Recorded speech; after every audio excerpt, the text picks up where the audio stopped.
जी sir, लगातार सुर्खियों में बने रहते हैं सोशल मीडिया के माध्यम से। अब भी एक पोस्ट डाली है, क्या है मामला?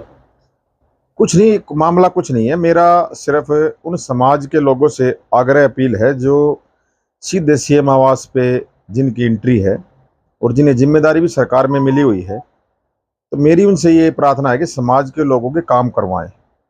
समाज के लोग, कल मीटिंग भी थी, हमारे पास फ़ोन भी आए मेरे पास काफ़ी आज, क्योंकि कई काम ऐसे होते हैं जो सीएम साहब से अकेले में बैठ के जिन पर चर्चा होनी चाहिए। अब सारे तो सीएम साहब से नहीं मिल सकते जाकर डायरेक्ट। हाँ, रूटीन में साहब सबसे मिलते हैं। अब मुख्यमंत्री जी के पास तो पूरे प्रदेश की जिम्मेदारी है और वो उसको बखूबी निभा भी रहे हैं। लेकिन जो 4-5 आदमी उनके नज़दीक रहते हैं समाज के, वो कम से कम इस बात को समझें कि भाई हमारे समाज के लोगों ने सिर्फ मुख्यमंत्री नयाब सैनी के चेहरे को देखते हुए, उन्होंने कैंडिडेट नहीं देखा कौन कैंडिडेट था, सिर्फ ये देखा भी ऊपर हमारा मुख्यमंत्री बन रहा था, उन लोगों ने बिल्कुल एक तरफा वोट किया। लेकिन बड़ा मेरे को भी थोड़ा महसूस होता है जब लोग हमारे से फ़ोन करते हैं, किसी और से फ़ोन करते हैं, तो ये चीज़ें उनको सोचनी चाहिए। या सिर्फ ये मायना ना हो कि भाई कोई जयंती मनानी है इन लोगों ने, और उसमें पहले हमारे पूर्व सांसद राजकुमार सैनी के नाम से भाई समाज में एक लहर थी, उनके नाम से लोग इकट्ठा होते थे।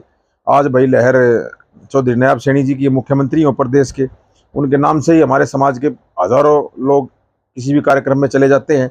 या फिर इन लोगों की मंशा ये है कि सीएम हाउस में सिर्फ हमारी एंट्री हो, कोई और आदमी समाज का यहाँ पे दखलंदाजी ना करे ताकि तुम्हारी राजनीति चलती रहे।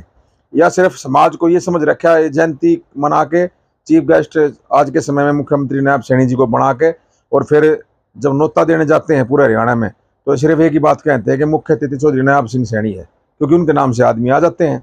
लेकिन जो लोग जिनकी समस्याएं हैं उनका समाधान आप लोगों ने क्या किया? जो आदमी मुख्यमंत्री के नज़दीक बैठता हो तो मैं नहीं मानता कि वो समस्या का समाधान नहीं करवा सकता। तो मेरा ये उनसे आग्रह है कि सिर्फ और सिर्फ समाज के लोगों का इस्तेमाल भीड़ दिखाने में या बस बढ़ाने में ना करके, जो भी उनकी समस्याएं हैं, पूरे हरियाणा प्रदेश से लोग हमारे टच में रहते हैं और हम तो पूरा प्रयास करते हैं अपनी तरफ से कि भाई समाज के लोगों के काम हो। जहाँ तक हमारी चलती है, हम सीएम साहब से मिल के भी मगा जी ये परेशान है काम करो, और सीएम साहब का कोई इसमें वो नहीं है। सीएम साहब तो पूरा अपनी तरफ से 101% अपना दे रहे हैं ईमानदारी से। लेकिन इन लोगों से मैं कहना चाहता हूं कि पीछे भी जयंती हुई, आगे भी जयंती आएंगी भविष्य में। और जो संगठन, अगर किसी संगठन को ये धोखा हो कि इनके चक्कर में आगे तुम सीएम साहब से कोई अपनी पैरवी करवा लोगे, तो मैं उन संगठनों से कहना चाहता हूं कि आपने संगठन बनाया अपने बलबूते, आप अपने बलबूते काम करें, अपने बलबूते समाज को आगे लेके जाएं। इनके अगर भरोसे रहे तो मैं नहीं मानता, अगर ये इन्हीं में इतने गुण होते तो ये आज तक विधानसभा में पहुंच जाते। जिनको मैं किसी पे कटाक्ष नहीं कर रहा, लेकिन मैं ये कह रहा हूँ अगर ये जनता से जुड़े होते तो यहाँ विधानसभा में पहुंच जाते। क्यों नहीं पहुंचे? चलो सरकार ने भाई जिम्मेदारी दे दी, अच्छी बात है, हमारे समाज के आदमी हम सम्मानित, हम सम्मान करते हैं।